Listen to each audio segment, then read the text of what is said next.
Thank you for that great music. Thank you. Good morning. It's great to see everybody. It's so wonderful that we all can sit down and visit and catch up with each other. We have so many wonderful things happening in our state, and so having this opportunity for us all to be together is exciting. I want to say to MEC, thank you so much, Scott, the MEC team. Thank you for all you do, and thank you for putting this together. Again, thank you for our wonderful music. But most importantly, I want to say thanks to each of you.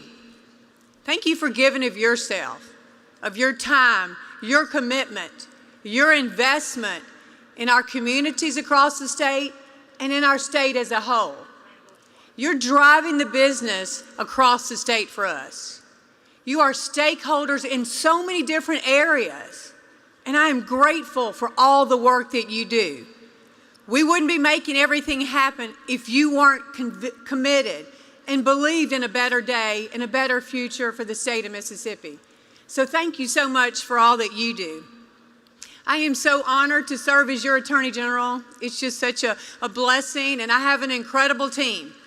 Many of you have met my team, and you've worked with us, and we are stronger as we work together. My expectation is that you are all partners with your Attorney General's office because this is your office. It is a very complex, premier law firm, and we are working hand in hand, shoulder to shoulder with you day in and day out. We believe in business. We believe in economic development. We believe in the growth of our state and how we do that with one another. Again, we don't make any strides if we do it as silos, but as we work together, we make a tremendous difference. And look, in our office, we don't mind stepping up. There's some hard battles, and you've seen what we've been able to do as we've worked together. I want to highlight a few of those today because you all have been such great partners. But I want you to know, too, that sometimes there are some issues that come up, and we're just going to stand strong because it affects Mississippians. And just so you know, I don't mind taking on Big Pharma. If they are doing harm to our state, I'm taking them on. Insulin right now is up 1,000%. I want you to think about that. The cost of insulin is going down, but it's up 1,000%. We have over 100,000 Mississippians who have diabetes. And what's happening? They're either not taking their insulin, they're rationing, or they're taking expired insulin. And then they become into the health care. So that's just inherently wrong. Now, big tech, I don't mind taking them on as well. The number of lawsuits we've been involved in. Again, free speech is free speech. It's for all of us, not selected by certain big tech groups. And we've seen time and time again that they've hurt businesses. They decide what competition can happen among businesses, particularly small businesses. So know that we're fighting on so many levels for all of you because it's important to the state of Mississippi. Now I want to talk about something that's been very much on our hearts, and all of you have been involved. Many of you have been partners. This is a public-private partnership we've all been engaged in now for the last few years. It's a hard one. Human trafficking.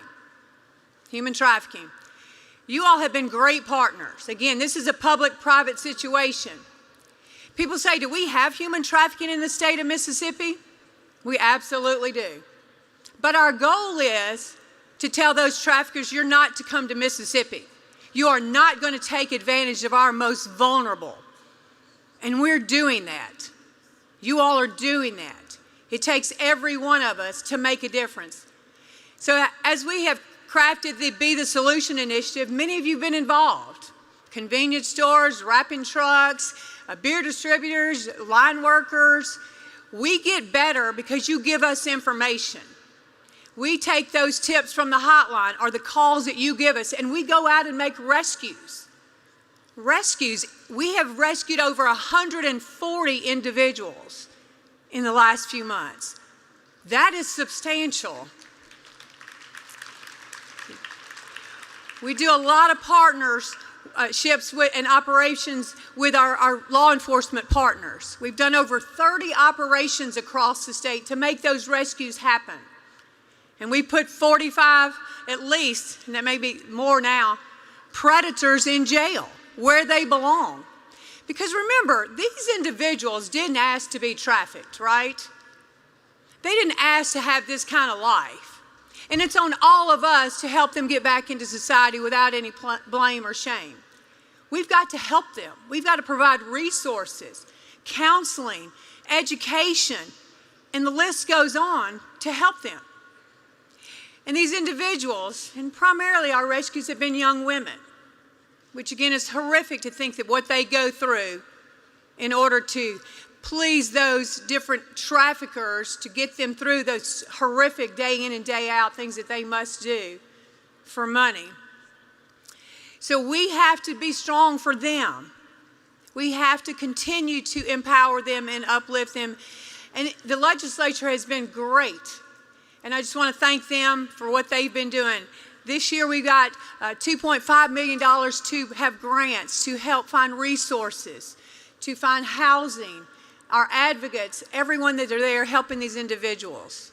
That is so significant. So I'm so grateful that we will continue to do that.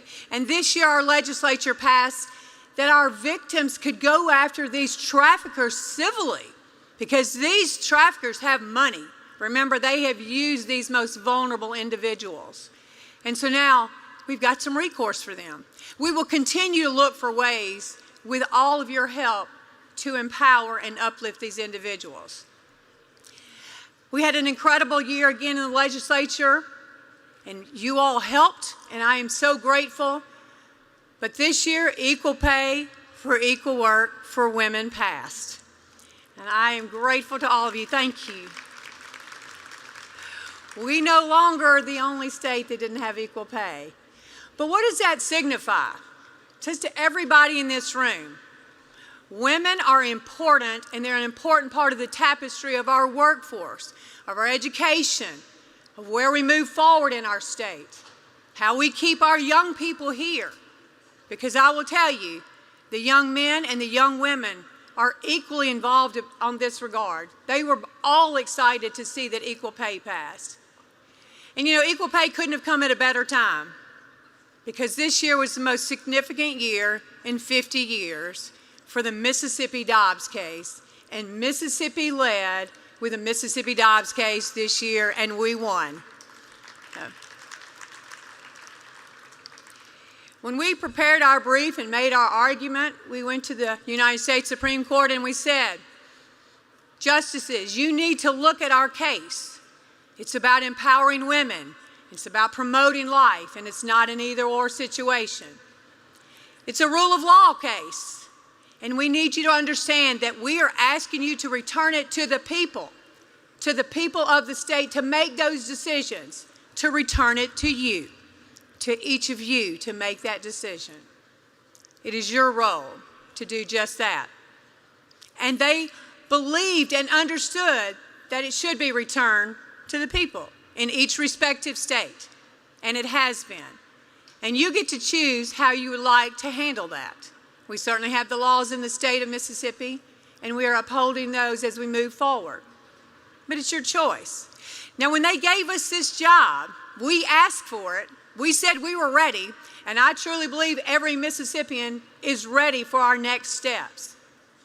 And we need to talk about those, and we need to take action. And I'm excited that we're going to be working with the legislature. I'm excited that we're going to be working with you all, because we've got to pass laws. We've got to take action, policies, regulation. And I want to give you a few things that I think, with all of your assistance, based on our successful win of the Dobbs case, that we should be doing next, because there's a next step. We've got to have the conversation and take action about affordable, accessible, and quality child care. Most everyone in this room has had to deal with child care at some point. It's very difficult. It's very hard to find it. It's not accessible. And it certainly needs to be quality, because those young children, those babies, they're going to be us one day. So what have we done on the very beginning of their lives to get them prepared? And certainly that is something we should be considering and taking action on. Right now in Mississippi, it costs more to send a toddler and an infant to child care for a year in the state of Mississippi than it does to send a student tuition-wise to one of our fine colleges and universities. That is unacceptable. So we have to change that together. We also have to talk about and then again make progress on workplace flexibility and options, because again this goes hand in hand with child care. We've seen through COVID things have changed and our work options have changed, and we better be ready to continue to step up, because we lose young parents out of our workforce because they don't have any place for their children, or they may not have the safety net for their children, or they don't have the relatives to take care. And when you peel it back even more, we lose young mothers out of our workforce. And our goal should be to keep all individuals in our workforce in Mississippi and to continue to help them grow professionally and successfully.